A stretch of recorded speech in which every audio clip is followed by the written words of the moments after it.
இனிய காலை வணக்கம் அன்புக்குரிய மாணவர்களே. இது உங்கள் professor ah Surendran from government college of technology. இன்றைக்கி ஒரு அற்புதமான குரல் பார்க்க போகிறேன். என்ன குரல்னா, அற்றார் கொன்று ஆற்றாதான் செல்வம் மிக நலம் பெற்றால் தமியல் மூத்தற்று. இந்த குரலுக்கான விளக்கம் என்ன அப்படின்னு பார்த்தீங்கன்னா, இங்கே வள்ளுவர் வந்து ரெண்டு விஷயத்தை சொல்கிறாரு.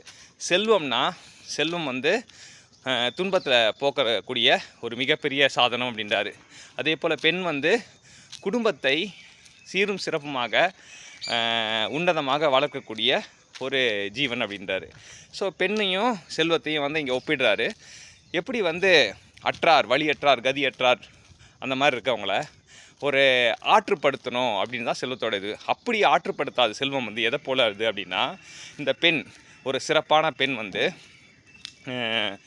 தன்னோட அழகை, அறிவை, அன்பை பயன்படுத்தாமல் ஒரு தன்மைக்கு போகிறாங்க இல்லையா? அழகை, அன்பை, அறிவை பயன்படுத்தாத தன்மைக்கு போகிற மாதிரி அப்படின்னு சொல்கிறார். ஒரு பெண் வந்து அழகை வந்து அவரோட அழகை பயன்படுத்தணும், அவரோட அறிவை பயன்படுத்தணும், அவரோட அன்பை பயன்படுத்தணும். எதுக்காக?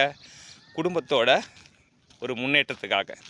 ஸோ அதை ஒரு பெண்ணானவள் வந்து மிகச்சிறந்த ஒரு ஆத்மா.